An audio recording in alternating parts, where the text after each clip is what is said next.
Waalaikumsalam warahmatullahi wabarakatuh. Baik, alhamdulillah hari ini anak-anak semuanya dapat bertemu lagi dengan ibu dalam pelajaran pendidikan agama Islam di era kurikulum 2000 kurikulum Merdeka. Pada pertemuan sebelumnya kita telah membahas tentang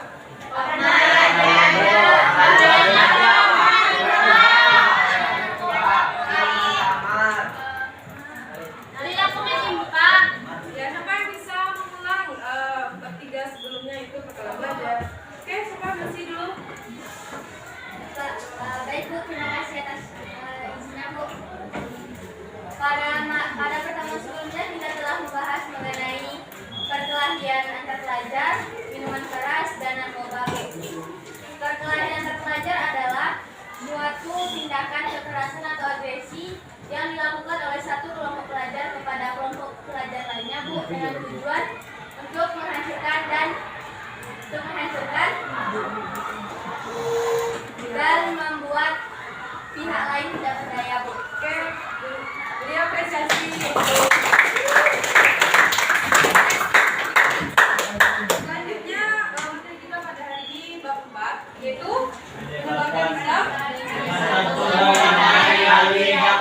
khutbah dan tabligh. Oke, tujuan Ananda mempelajari materi ini yaitu agar Ananda semuanya dapat menganalisis bagaimana menyebarkan Islam dengan santun, damai, melalui dakwah, khutbah, dan tabligh. Yang kedua, tujuannya agar Ananda semua dapat mempresentasikan bagaimana tata cara berdakwah, tata cara khutbah, dan tata cara tabligh.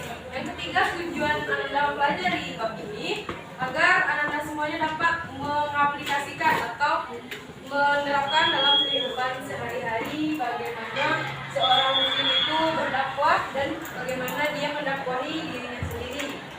Oke, selanjutnya tujuannya agar Anda semuanya dapat membiasakan sikap berdakwah yang damai, santun, dan menyebarkan Islam yang rahmatan lil alamin.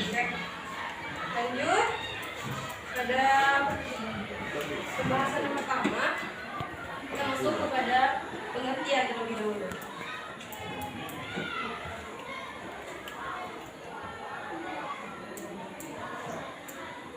Ya, arti dakwah.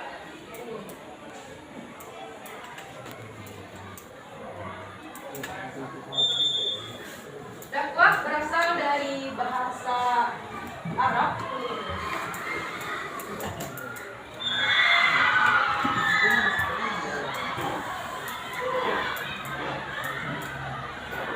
Ya, berasal dari kata da'a, yaitu lagi dakwah. Ya, dakwatan yang artinya damai.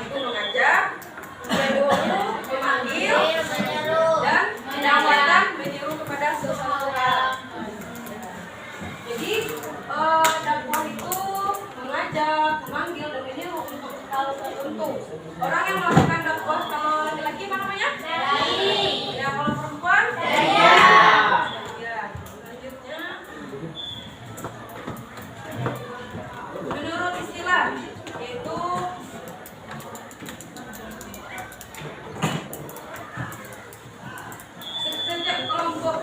setiap orang atau kelompok orang yang melakukan mengajak, menyeru, memanggil orang atau kelompok orang untuk beriman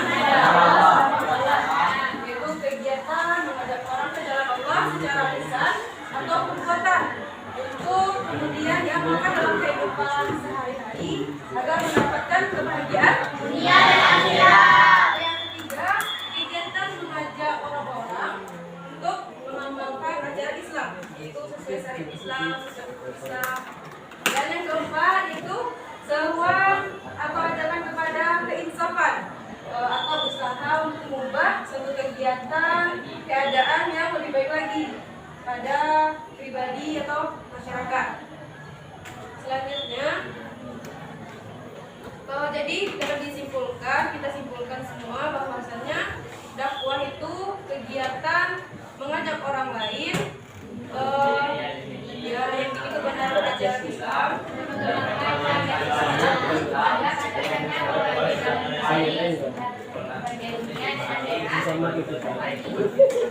dakwah tidak hanya berupa tabligh, khutbah dan majelis taklim.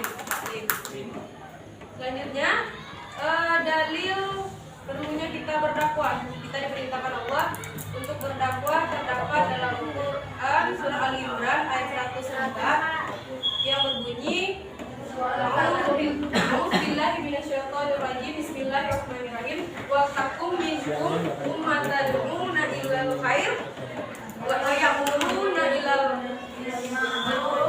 ma'ruf wa yanhauna 'anil munkar. Ulaika humul muflihun, yang artinya dan hendaklah ada segolongan di antara kamu umat manusia agar menyeru kepada kebajikan. Kebajikan apa? Kebaikan. Menyuruh kepada yang ma'ruf apa? Baik dan Oke, dan itulah orang-orang yang termasuk orang yang betul. Apa dalam Quran surat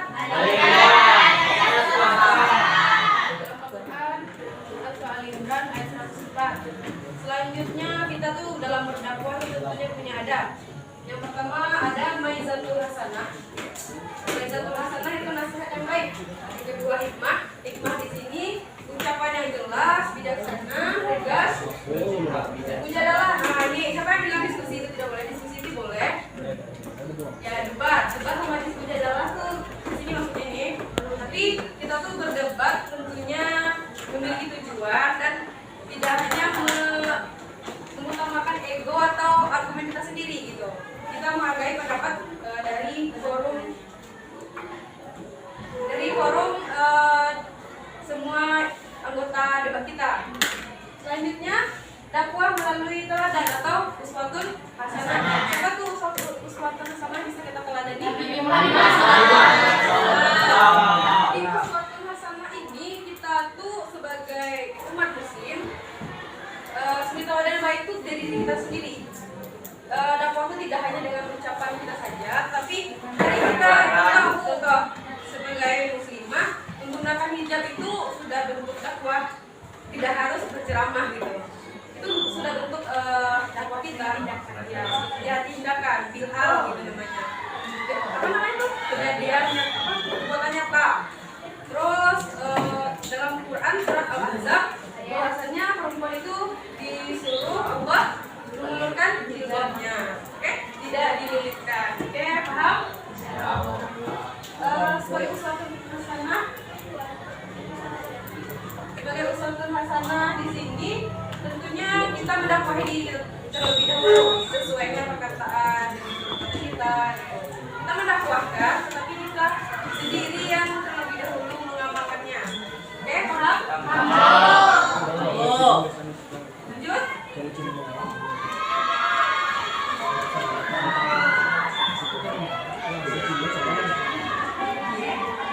Oke, sasaran dakwah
Sudah kita hidup di dunia ini apa? Sebagai tauhid. Ya, betul. Allah berfirman dalam Quran surat Az-Zariyat ayat 26 yang berbunyi wa ma khalaqtul jinni wal insan illa liya'budun. Yang artinya dan aku tidak menciptakan jin dan manusia kecuali beribadah. Ya, jin pun beribadah kan kita aja. Kan dalam kalimatnya tuh wa ma khalaqtul jinni kan jin dulu dikatain Allah tuh. Baru siksa. Jadi kita tuh untuk ibadahnya. Tapi dalam beribadah itu dalam ayat-ayat lain Allah menyuruh kita dalam mencari kehidupan. Dalam surat An-Naba ada tuh pagi itu kita tuh mencari kehidupan, menjadi khalifah. Ya, menjadi khalifah. Ya, oke. Bagus. Beri apresiasi.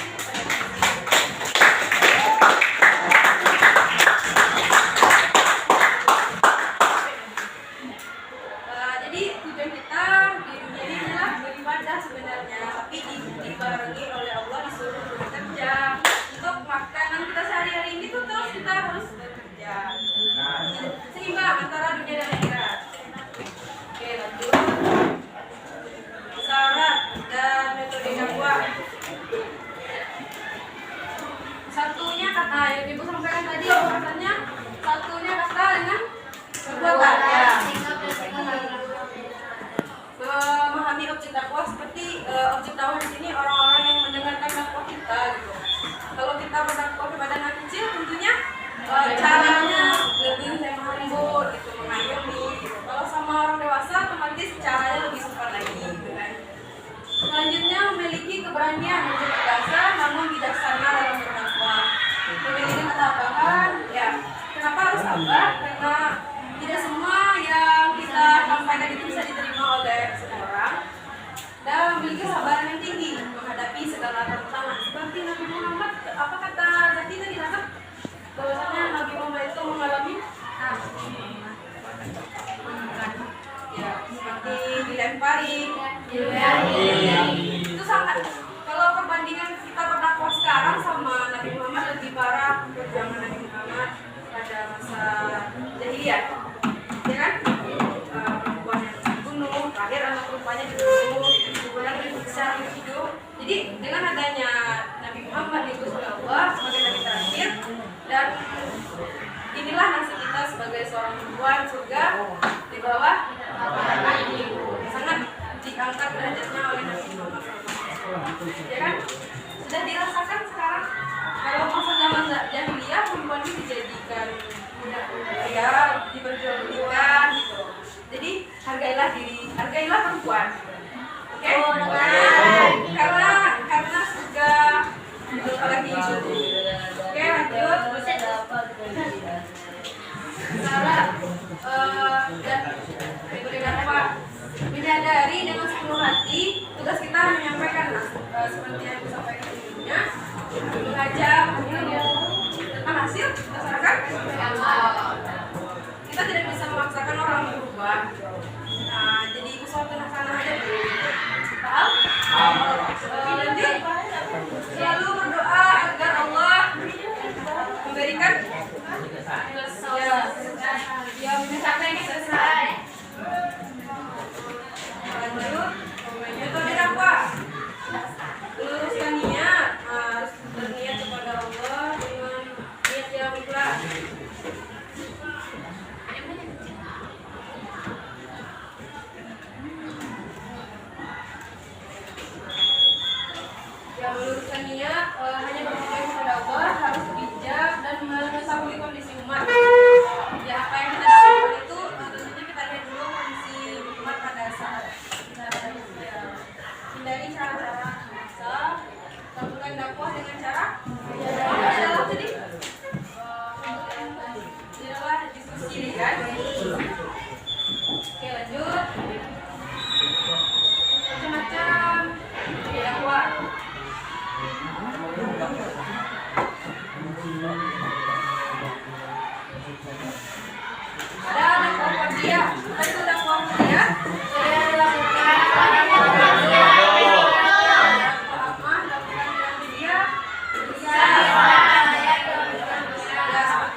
Itu ada cerita terkait bagaimana Bilal bin Rabah perjuangannya dalam tetap di jalan Allah. Kan ada yang tahu ceritanya? Yang kita apa? Pokoknya banyak loh sahabat-sahabat Nabi yang bahkan tetap Islam gitu. Disuruh takut agar keluar dari Islam, tidak beriman kepada Nabi Muhammad. Apa medianya bisa kita seperti media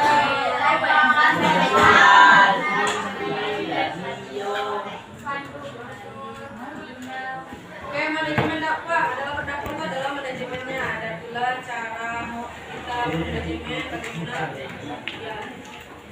Yang pertama itu tidak lepas dari perencanaan. Sebelum kita berdakwah tentunya kita ada perencanaan planningnya terlebih dahulu kan. Lalu pelaksanaan dan evaluasi ditambah prinsip-prinsip keberhasilan dakwah, perencanaan dakwah sesuai objek dakwah dengan lemah lembut bermusyawarah dalam menjalankan dakwah, tata jaga, tawakal dan memiliki kebutuhan mereka. Lanjut strategi dalam berdakwah. Ini strateginya yaitu mengucapkan salam. Benar berdakwah assalamualaikum gitu kan, dengan salawat Nabi misalnya innalillahi atau alhamdulillahi wassalatu wassalam. Selanjutnya isi terdiri dari maksud dan tujuan dakwah. Yang kedua sasaran dakwah, orang yang didakwahi. Isi dakwah itu terdiri dari maksud dan tujuan dakwah. Yang kedua sasaran dakwah, orang yang didakwahi. Ketiga materi dakwah seperti akidah, keimanan. Yang biasa Ustaz yang sering membahas tentang keimanan siapa tuh? Ustaz Ahmad Taki biasanya.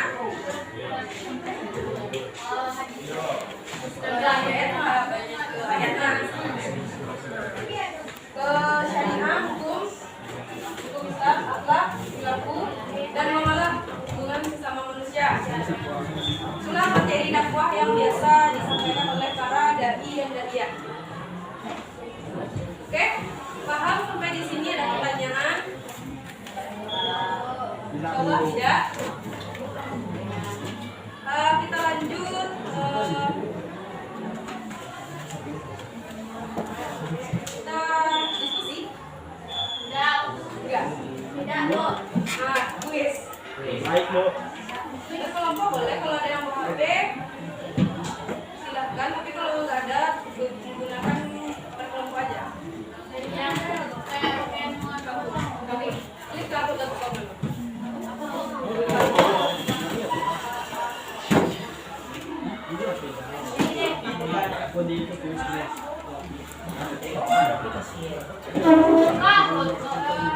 Tapi teman kali ini kita membahas tentang menghindari kesalahan pelajar, menjelaskan tentang peluang. Oke, kita masuk kepada pengertian perkelahian pelajar. Apa itu perkelahian pelajar?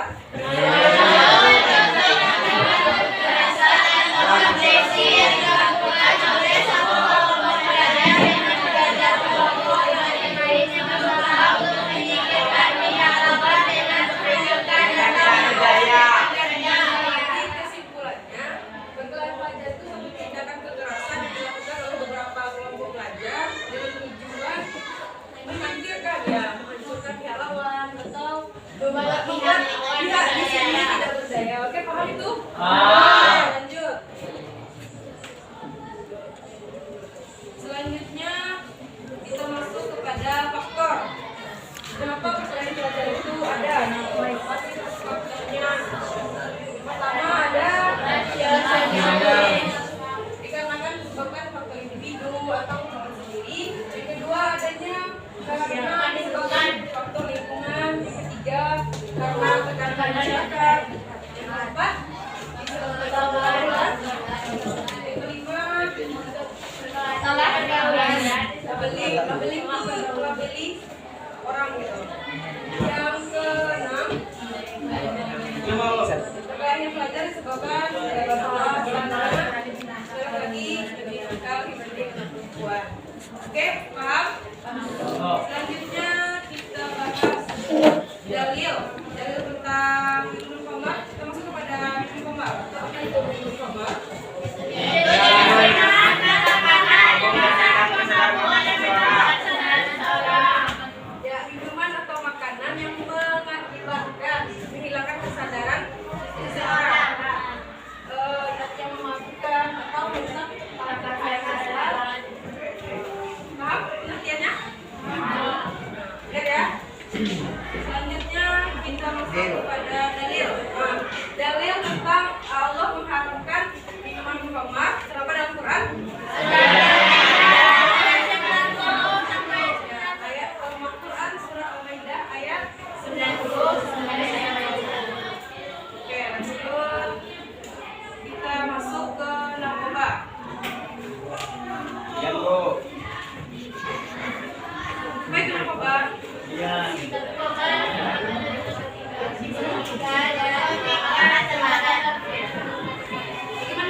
Untuk pertemuan berikutnya kita akan membahas tentang keempat, yaitu menebarkan Islam dengan damai, santun, dengan dakwah, khutbah, dan taklim.